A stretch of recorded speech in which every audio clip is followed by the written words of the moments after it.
Hello, welcome to guidance Guru in partnership with Unacademy. আমি অপূর্ব ধর আজ তোমাদের সঙ্গে মডার্ন হিস্ট্রির উপর বেস করে মোস্ট ইম্পর্টেন্ট 30টি এমসিকিউ আলোচনা করব। মোস্ট ইম্পর্টেন্ট 30টি এমসিকিউ আলোচনা করব, যা কিন্তু প্রত্যেকটি মোস্ট ইম্পর্টেন্ট এমসিকিউ এবং সবগুলো কোশ্চেনেই প্রায় প্রিভিয়াস ইয়ার কোশ্চেন। তো তোমরা শেষ পর্যন্ত দেখতে থাকো। তো তার আগে তোমাদের বলে রাখবো, আনএকাডেমি হলো ভারতবর্ষের একটি লার্জেস্ট লার্নিং অনলাইন অর্থাৎ একটি লার্জেস্ট অনলাইন লার্নিং প্ল্যাটফর্ম, যেখানে সমস্ত কম্পিটিটিভ এক্সামের উপরেই প্রিপারেশন দেওয়া হয়। তো তোমরা যারা এখনও পর্যন্ত আনএকাডেমি জয়েন করোনি, আমাদের ডেসক্রিপশন বক্স থেকে আনএকাডেমি লার্নিং অ্যাপটি ইনস্টল করে নাও এবং নিজেদের কম্পিটিটিভ এক্সামের যে বেসিক প্রিপারেশন তা কিন্তু আজ থেকেই শুরু করে দাও। এবং আনএকাডেমিতে যে ফ্রি ক্লাসগুলো প্রোভাইড করা হচ্ছে সেগুলো দেখার সময় যদি কোনো রেফারেল কোডের প্রয়োজন হয়, তো সেই ক্ষেত্রে আমাদের যে রেফারেল কোড ক্যাপিটালে গাইডেন্স করো, এটা ব্যবহার করলেই কিন্তু তোমরা ক্লাসগুলো একেবারে বিনামূল্যে দেখতে পাবে। তো আজকের ক্লাস শুরু করা যাক। আমাদের আজকের প্রথম প্রশ্ন হলো, 1857 সালের বিদ্রোহকে নিম্নলিখিত কে জাতীয় বিদ্রোহ বলে স্বীকার করেছেন? তো তোমরা প্রত্যেকেই কিন্তু অ্যান্সার করার চেষ্টা করো। তো এখানে রাইট অ্যান্সার হয়ে যাবে অপশান 4, ডিসরাইলি। এই ডিসরাইলিই কিন্তু 1857 সালের যে বিদ্রোহ সেটাকে কিন্তু জাতীয় বিদ্রোহ বলে স্বীকার করেছিলেন। এবং কোশ্চেনটা যদি এরকম থাকতো যে 1857 সালের বিদ্রোহকে নিম্নলিখিতকে জাতীয় বিদ্রোহ বলে আখ্যায়িত করেছেন বা বিদ্রোহ বলেছেন, সেই ক্ষেত্রে কিন্তু আমাদের রাইট অ্যান্সার হয়ে যাবে কার্ল মার্কস। নেক্সট, নিম্নলিখিত ঘটনাগুলোকে পর্যায়ক্রমে সাজাও। তো এখানে যদি আমরা রাইট অ্যান্সার কী হয় তা দেখতে চাই, সেই ক্ষেত্রে কিন্তু আমাদের এই ঘটনাগুলোকে পর্যায়ক্রমে সাজাতে হবে। তো তোমরা প্রত্যেকেই অ্যান্সার করার চেষ্টা করো। তো এখানে রাইট অ্যান্সার হয়ে যাবে অপশান বি। অর্থাৎ এখানে যদি পর্যায়ক্রমে সাজানো হয় সেই ক্ষেত্রে এখানে হবে 1, তারপর ফার্স্ট বার্নিজ ওয়ার, এটা হয়ে যাবে 3 নম্বরে, 1, 3, 2, 4, অর্থাৎ 1, 3, 2, 4 এটা হয়ে যাবে কিন্তু রাইট অ্যান্সার অপশান বি। আমরা যদি সময়কালটা দেখি, সেখানে কিন্তু তোমরা দেখতে পাচ্ছ থার্ড কার্নাটিক ওয়ার 1756 থেকে 1763, ফার্স্ট অ্যাংলো মাইসোর ওয়ার 1767 থেকে 1769, ফার্স্ট অ্যাংলো বার্মিজ ওয়ার সেটা হচ্ছে 1824 থেকে 1826, এবং সেকেন্ড অ্যাংলো আফগান ওয়ার সেটা 1878 থেকে 1880। তো এই ক্ষেত্রে আমাদের রাইট অ্যান্সার হয়ে যাবে অপশান বি। নেক্সট, নিম্নলিখিত কে 1848 খ্রিস্টাব্দে পাবলিক ওয়ার্কস ডিপার্টমেন্ট শুরু করে? এটাও কিন্তু একটি অত্যন্ত গুরুত্বপূর্ণ প্রশ্ন। তো এই ক্ষেত্রে কিন্তু আমাদের রাইট অ্যান্সার হয়ে যাবে অপশান 2, লর্ড ডালহৌসি। অর্থাৎ লর্ড ডালহৌসি কিন্তু একটা সেপারেট পাবলিক ওয়ার্ক ডিপার্টমেন্ট শুরু করেন। তো আমরা যদি এখানে এডুকেশনাল ইনফরমেশনটা দেখি, তো সেখানে আমরা দেখতে পাবো যে এই যে সেপারেট একটা ডিপার্টমেন্ট ছিল পাবলিক ওয়ার্কস ডিপার্টমেন্ট, এর কাজ কী ছিল? এর কাজ কিন্তু ছিল construction of road, bridge and government buildings. Construction of road, building এবং ব্রিজ। তো এটা কে নির্মাণ করেছিলেন? এটা করেছিলেন লর্ড ডালহৌসি। নেক্সট, নিম্নলিখিত কোন বন্দোবস্তের মাধ্যমে ব্রিটিশ সরকার সরাসরি কৃষকদের কাছ থেকে রাজস্ব আদায় শুরু করে? এটাও কিন্তু গুরুত্বপূর্ণ একটা প্রশ্ন। তো এই ক্ষেত্রে রাইট অ্যান্সার হয়ে যাবে অপশান 2, রাওতওয়ারি। এই রাওতওয়ারি বন্দোবস্তের ফলেই কিন্তু সরাসরি ব্রিটিশ ইস্ট ইন্ডিয়া কোম্পানি কৃষকদের কাছ থেকে রাজস্ব আদায় করতে পারে। এবং এই রাওতওয়ারি সিস্টেম কবে শুরু হয়েছিল? 1820 খ্রিস্টাব্দে। ক্লিয়ার? নেক্সট, নিম্নলিখিত কোনটি লর্ড উইলিয়াম বেন্টিংকের সঙ্গে সম্পর্কিত? এটাও কিন্তু অত্যন্ত গুরুত্বপূর্ণ প্রশ্ন।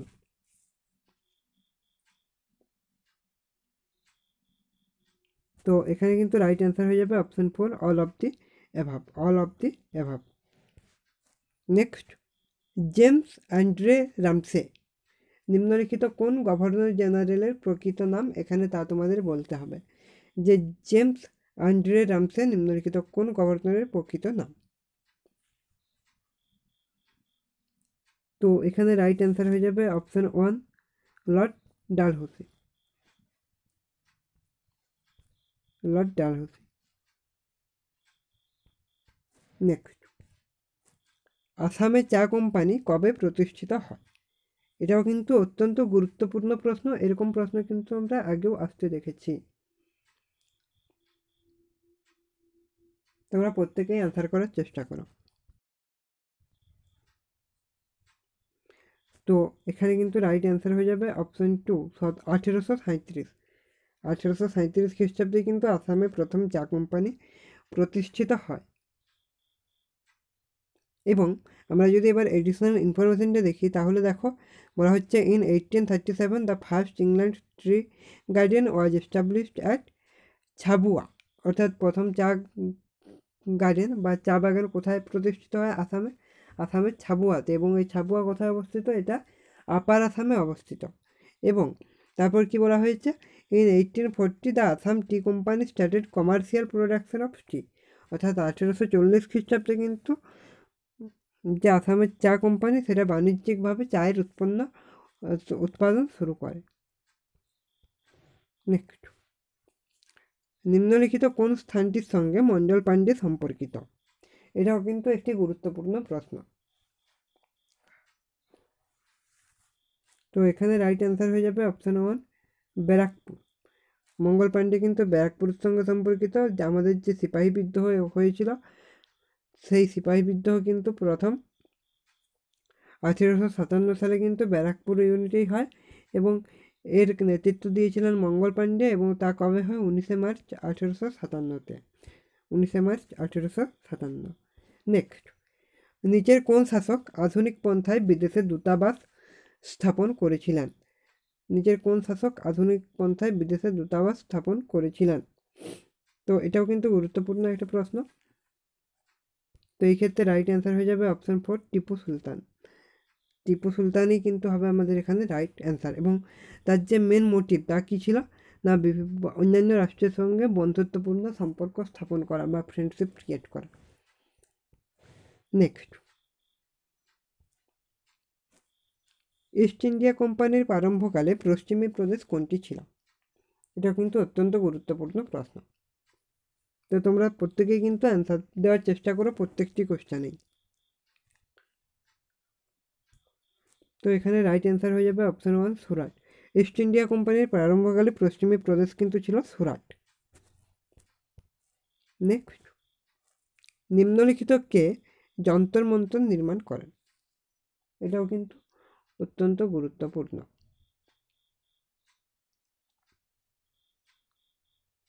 তো এই ক্ষেত্রে রাইট অ্যান্সার হয়ে যাবে অপশন 2 জয় সিং 2, অর্থাৎ দ্বিতীয় জয় সিং। তৃতীয় জয় সিং যন্তর মন্তর নির্মাণ করেন। এবং এটা কবে প্রতিষ্ঠিত হয়? এটা প্রতিষ্ঠিত হয় 1723-এ। এবং এই জয় সিং 2 অর্থাৎ দ্বিতীয় জয় সিং কে ছিলেন? ইনি কিন্তু ছিলেন জয়পুরের রাজা। জয়পুরের রাজা। নেক্সট, শিখ রাজ্যের শেষ রাজা কে ছিলেন?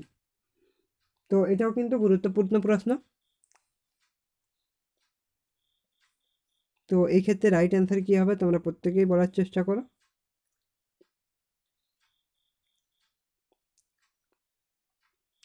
এই ক্ষেত্রে কিন্তু রাইট অ্যান্সার হয়ে যাবে অপশন 3 দালিপ সিং বা দিলীপ সিং।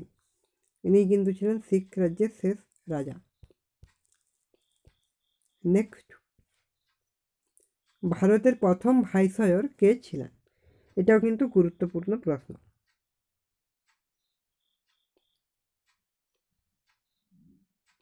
এই ক্ষেত্রে রাইট অ্যান্সার হয়ে যাবে অপশন 1 লর্ড ক্যানিং। লর্ড ক্যানিংই কিন্তু ছিলেন ভারতের প্রথম ভাইসরয়।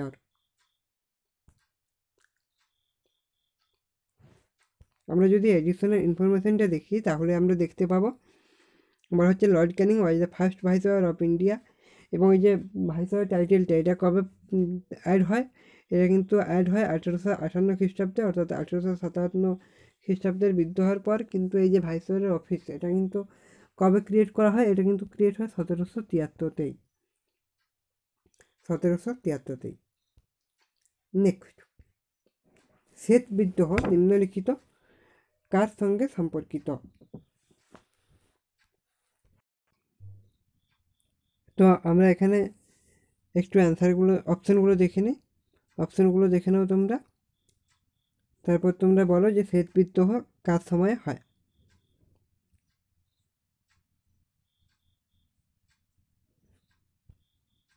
তো এই ক্ষেত্রে কিন্তু রাইট অ্যান্সার হয়ে যাবে অপশান 4, কোনোটিই নয়। অর্থাৎ শ্বেত বিদ্রোহ লর্ড কার্জনের সময়ও হয়নি, লর্ড মিন্টের সময়ও হয়নি এবং লর্ড ডাফরিনের সময়ও হয়নি। এটা কার সময় হয়েছিল? এটা কিন্তু হয়েছিল লর্ড ক্যানিংয়ের সময়। লর্ড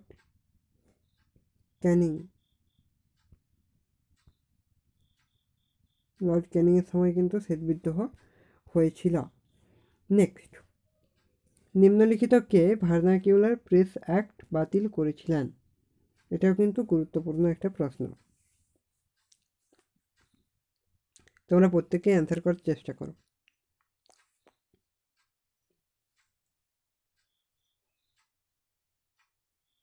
এই ক্ষেত্রে কিন্তু রাইট অ্যান্সার হয়ে যাবে অপশান 2, লর্ড রিপন। লর্ড রিপনই কিন্তু ভার্নাকিউলার প্রেস অ্যাক্ট বাতিল করেছিলেন এবং এই ভার্নাকিউলার প্রেস অ্যাক্ট বাতিল করার মাধ্যমে কিন্তু লর্ড রিপন ভারতীয়দের মধ্যে বেশ পপুলারিটি অর্জন করেছিলেন। তো তোমরা যারা আনএকাডেমি সাবস্ক্রিপশান নাওনি এবং সাবস্ক্রিপশান নিতে ইচ্ছুক তারা অতি সত্ত্বর সাবস্ক্রিপশান নিয়ে নাও, এবং তোমরা যারা সাবস্ক্রিপশান নেবে তারা একটু আমাদের সাবস্ক্রিপশান প্ল্যানটা দেখে নাও। এখানে 1 মাস, 3 মাস, 6 মাস থেকে 24 মাস অর্থাৎ 2 বছর পর্যন্ত একসাথে কিন্তু সাবস্ক্রিপশান নিতে পারো।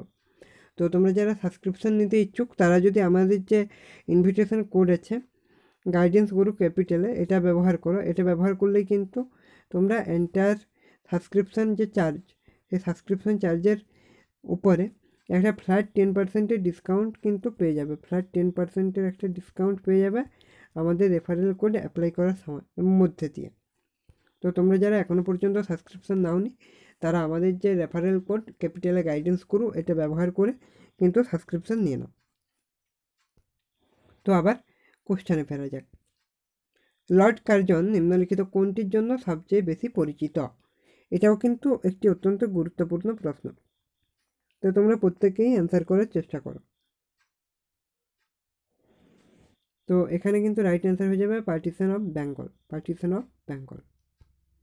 নেক্সট, নিচের কোন ভাইসরয়ের সময় রাজা পঞ্চম জর্জ ভারতে আসেন? এটাও কিন্তু গুরুত্বপূর্ণ প্রশ্ন। এরকম প্রশ্ন কিন্তু আগেও বিভিন্ন পরীক্ষাতে এসেছে। তো এখানে কিন্তু রাইট অ্যান্সার হয়ে যাবে লর্ড হার্ডিঞ্জ। লর্ড হার্ডিঞ্জের সময় কিন্তু রাজা পঞ্চম জর্জ ভারতবর্ষে আসেন। নেক্সট, নিম্নলিখিত কাকে father of local self government of India বলা হয়? তো তোমরা প্রত্যেকেই অ্যান্সার করার চেষ্টা করবে। তোমরা প্রত্যেকেই কিন্তু অ্যান্সার করার চেষ্টা করবে। তো এখানে রাইট অ্যান্সার হয়ে যাবে অপশান 4, লর্ড রিপন। লর্ড রিপনকেই কিন্তু father of local self government of India বলা হয়। তো আমরা যদি এডিশনাল ইনফরমেশনটা দেখি তাহলে দেখো বলা আছে যে Ripon believe that self government is the highest and noblest principle of the politics, এবং সেই জন্য তিনি কী করেন, তিনি বিভিন্ন গ্রাম্য এলাকাতে বা তালুকাতে যে লোকাল বোর্ড সেগুলোর গঠনে এবং মিউনিসিপ্যাল মানে অর্থাৎ শহরাঞ্চলে তিনি মিউনিসিপ্যাল কমিটি এগুলোর গঠনে কিন্তু সাহায্য করেন। নেক্সট, ভারতের রাজধানী কলকাতা থেকে দিল্লি স্থানান্তরের সময় ভাইসরয় কে ছিলেন? এটাও কিন্তু অত্যন্ত গুরুত্বপূর্ণ প্রশ্ন।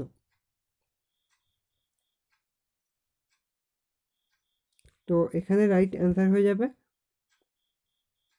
Option 2, Lord Hardinge. অর্থাৎ ভারতের রাজধানী কলকাতা থেকে দিল্লিতে স্থানান্তরিত হওয়ার সময় কিন্তু গভর্নর বা ভাইসরয় ছিলেন লর্ড হার্ডিঞ্জ। ভাইসরয় কিন্তু ছিলেন লর্ড হার্ডিঞ্জ। নেক্সট, নিম্নলিখিত কোন ভাইসরয়ের সময় Indian penal code, civil procedure code এবং ক্রিমিনাল কোড পাস হয়? এটাও কিন্তু গুরুত্বপূর্ণ একটা প্রশ্ন। তো তোমরা প্রত্যেকেই কিন্তু অ্যান্সার করার চেষ্টা করো। তো এখানে রাইট অ্যান্সার হয়ে যাবে অপশান 1, লর্ড ক্যানিং। লর্ড ক্যানিংয়ের সময় কিন্তু Indian penal code, criminal code এবং সিভিল প্রসিডিওর কোড এগুলো কিন্তু পাস হয়। তো আমরা যদি অ্যাডিশনাল ইনফরমেশনটা দেখি, এখানে বলা হয়েছে in the period of Lord Canning Indian penal code, civil procedure code and criminal code had passed. The first law commission was established in 1834। অর্থাৎ এই এডিশনাল ইনফরমেশন থেকে কিন্তু আমরা জানতে পারলাম প্রথম ল কমিশন গঠিত হয় 1834-এ by the British government under the chairmanship of Lord Macaulay. এবং এটি কার দ্বারা গঠিত হয়? ব্রিটিশ গভর্নমেন্টের মধ্যে দিয়ে, এবং কার চেয়ারম্যানশিপে? তা হলো লর্ড ম্যাকাউলির চেয়ারম্যানশিপে। এবং এই ফার্স্ট ল কমিশন বিভিন্ন অ্যাটাচমেন্টের কথা কিন্তু বর্ণনা করে বা বলে, এবং এর ফলশ্রুতিতেই কিন্তু লর্ড ক্যানিংয়ের সময় Indian penal code, civil procedure code এবং ক্রিমিনাল কোড এগুলো কিন্তু পাস হয়। ক্লিয়ার? নেক্সট, কোন ভাইসরয়কে ভারতীয় জাতীয়তাবাদের অনুঘটক হিসেবে বিবেচনা করা হয়? এটাও কিন্তু অত্যন্ত গুরুত্বপূর্ণ প্রশ্ন। তো এই ক্ষেত্রে কিন্তু রাইট অ্যান্সার হয়ে যাবে অপশান 4, লর্ড কার্জন। লর্ড কার্জনকেই কিন্তু ভারতীয় জাতীয়তাবাদের অনুঘটক হিসেবে বর্ণনা করা হয়েছে। নেক্সট, মহারানীর ঘোষণাপত্র কোথায় পাঠ করা হয়? এলাহাবাদ, কলকাতা, বোম্বে নাকি মাদ্রাস? তো এক্ষেত্রে রাইট অ্যান্সার হয়ে যাবে অপশান 1, এলাহাবাদ। মহারানীর ঘোষণাপত্র কিন্তু এলাহাবাদে পাঠ করা হয়, এবং তার সময়কালটা কত? 1858। নেক্সট, ভারতবর্ষে অপ্রত্যক্ষ নির্বাচন কবে প্রবর্তিত হয়? এটাও কিন্তু আরেকটি গুরুত্বপূর্ণ প্রশ্ন। তোমরা সকলেই অ্যান্সার দেওয়ার চেষ্টা করো।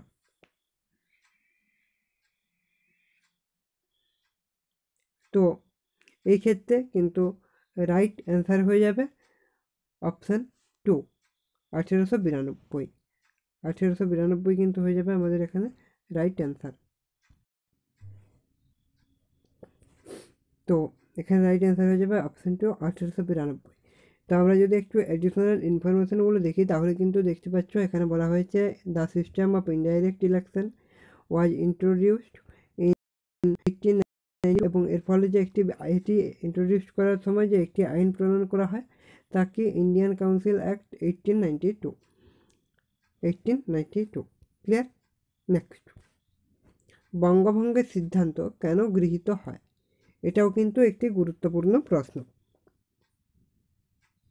তো এখানে তোমরা অপশানগুলো দেখো। Option 1, to weaken the Indian national free movement, অর্থাৎ ভারতীয় যে জাতীয় আন্দোলন তার উইক করে দেওয়ার জন্য বা দুর্বল করে দেওয়ার জন্য। দ্বিতীয়ত হলো break Hindu Muslim unity, Hindu Muslim যে একতা তা নষ্ট করার জন্য, নাকি to bring Hindu in minority in new state, অর্থাৎ নতুন প্রদেশে হিন্দুদের মাইনরিটি প্রমাণ করার জন্য, নাকি option 4, all of the above, অর্থাৎ সবগুলো। তো এই ক্ষেত্রে কিন্তু রাইট অ্যান্সার হয়ে যাবে option 4, all of the above. অর্থাৎ বঙ্গভঙ্গ সিদ্ধান্ত গৃহীত করার ফলে কিন্তু কারো ফলশ্রুতিতে বা বঙ্গভঙ্গ সিদ্ধান্ত গৃহীত করার কিন্তু কারণ উপরে সবগুলোই ছিল। তো তোমাদের এখানে হোমওয়ার্ক হলো, বঙ্গভঙ্গের সিদ্ধান্ত কবে গৃহীত হয় তা তোমাদের বলতে হবে। নেক্সট, ভারত ছাড়ো আন্দোলনের সময় কোথায় জাতীয় সরকার গঠন করা হয়? এটাও কিন্তু আরও একটি অত্যন্ত গুরুত্বপূর্ণ প্রশ্ন। তো এই ক্ষেত্রে কিন্তু রাইট অ্যান্সার হয়ে যাবে অপশান 4, তমলুক। ভারত ছাড়ো আন্দোলনের সময় কিন্তু তমলুকে জাতীয় সরকার গঠন করা হয়। তো আমরা যদি এবার এডিশনাল ইনফরমেশনটা দেখি, তাহলে দেখো এখানে বলা হয়েছে Satishchandra Samanta became the president of Congress committee and remained an active Congress member for decades. He was known for his leadership quality and other conservative work. অর্থাৎ সতীশচন্দ্র সামন্ত কিন্তু কংগ্রেস কমিটির প্রেসিডেন্ট ছিলেন, এবং তিনি কিন্তু তার যে কোয়ালিটি এবং লিডারশিপ সেই লিডারশিপের জন্য পরিচিত ছিলেন এবং তার কনজারভেটিভ কোয়ালিটির যে কনজারভেটিভ ওয়ার্ক সেগুলোর জন্য পরিচিত ছিলেন এবং তার যে কোয়ালিটি ওয়ার্ক বা কোয়ালিটি লিডারশিপ সেটা কখন দেখা যায়, তো সেটা দেখা যায় যখন প্যারালাল গভর্নমেন্ট বানানো হচ্ছিল সেই সময়, এবং যখন তমলুকে ত্রাণফলিত জাতীয় সরকার গঠন করা হয় ভারত ছাড়ো আন্দোলনের সময়, সেই সময়ও কিন্তু তার ভালো আমরা লিডারশিপ দেখতে পাই। Next, Hindustan socialist republican association 1918 কোথায় গঠিত হয়? এটাও কিন্তু গুরুত্বপূর্ণ একটা প্রশ্ন। তো এই ক্ষেত্রে কিন্তু রাইট অ্যান্সার হয়ে যাবে অপশান 2 দিল্লি। দিল্লিতেই কিন্তু হিন্দুস্তান সোশ্যালিস্ট রিপাবলিকান অ্যাসোসিয়েশন 1918 প্রতিষ্ঠিত হয়। তো আমরা যদি এডিশনাল ইনফরমেশনটা দেখি তাহলে দেখো বলছে 1928 খ্রিস্টাব্দের আগে কিন্তু হিন্দুস্তান সোশ্যালিস্ট রিপাবলিকান অ্যাসোসিয়েশন কিন্তু পরিচিত ছিল হিন্দুস্তান রিপাবলিকান অ্যাসোসিয়েশন নামে, এবং এটা কিন্তু ভারতীয় যে স্বাধীনতা সংগ্রাম সেই সময়ে একটা গুরুত্বপূর্ণ সংগঠন ছিল, এবং এই সংগঠনের যদি আমরা অন্যতম সদস্যদের দেখি সেক্ষেত্রে হয়ে যাবে ভগৎ সিং, যোগেন্দ্র শুক্ল এবং চন্দ্রশেখর আজাদ। এনারা কিন্তু ছিলেন এই সংগঠনের একজন গুরুত্বপূর্ণ সদস্য। Next, destruction is the best method of dealing with the foreign crosses, এটা কে বলেছিলেন? এটাও কিন্তু অত্যন্ত গুরুত্বপূর্ণ একটা প্রশ্ন। তো এই ক্ষেত্রে কিন্তু আমাদের রাইট অ্যান্সার হয়ে যাবে অপশান 2 মহাত্মা গান্ধী কিন্তু উপরিক্ত মন্তব্যটি করেছিলেন। নেক্সট, স্বরাজ পার্টির প্রতিষ্ঠা কে করেন? এটাও কিন্তু অত্যন্ত গুরুত্বপূর্ণ প্রশ্ন যে স্বরাজ পার্টির প্রতিষ্ঠা কে করেন। তোমরা প্রত্যেকেই অ্যান্সার করার চেষ্টা করো।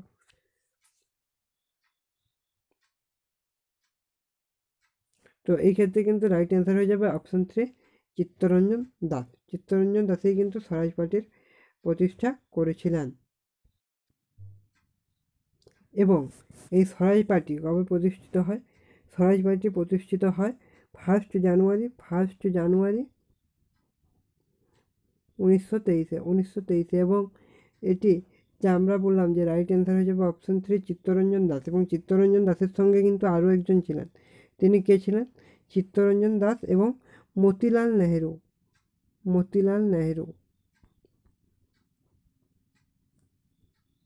এবং এটা হলো 1923। নেক্সট, নিম্নলিখিত কে 3টি গোলটেবিল বৈঠকেই অংশগ্রহণ করেছিলেন? আমাদের এখানে তা জিজ্ঞাসা করা হয়েছে। তো তোমরা এখানে বলো রাইট অ্যান্সার কী হবে।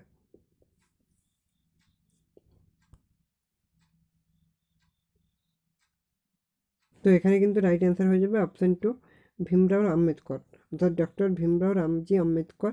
ইনিই কিন্তু 3টি যে গোলটেবিল বৈঠক হয়েছিল সেই 3টিতেই কিন্তু অংশগ্রহণ করেছিলেন। নেক্সট, নিম্নলিখিত কে লোকনায়ক নামে পরিচিত ছিলেন? এখানে তোমাদের তা বলতে হবে। এটাও কিন্তু একটি অত্যন্ত গুরুত্বপূর্ণ প্রশ্ন, এরকম প্রশ্ন কিন্তু আসে 2-1টা করে প্রত্যেকটা এক্সামে।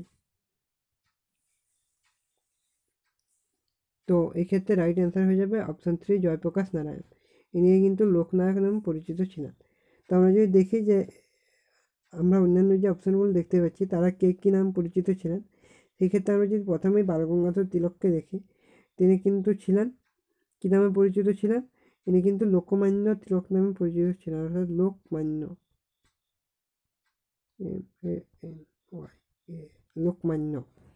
এবং মদন মোহন মালব্য, ইনি কী নাম পরিচিত ছিলেন? ইনি কিন্তু ছিলেন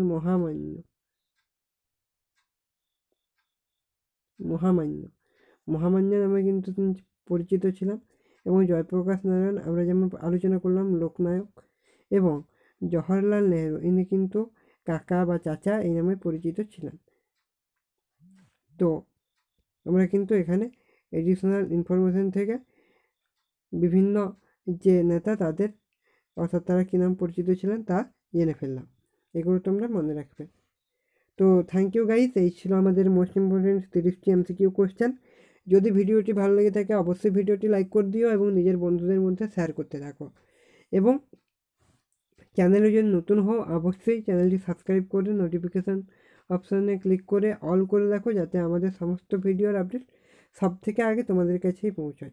এবং আমাদের ডেসক্রিপশান বক্সে আমাদের ফেসবুক এবং টেলিগ্রাম গ্রুপের লিঙ্ক দেওয়া আছে। তোমরা অবশ্যই আমাদের ফেসবুক এবং টেলিগ্রাম গ্রুপে জয়েন হয়ে যাও। আমাদের প্রতিটি ক্লাসের পর আমাদের টেলিগ্রাম গ্রুপে ফ্রি পিডিএফ প্রোভাইড করা হয়ে থাকে। তো stay safe, stay tuned, thank you.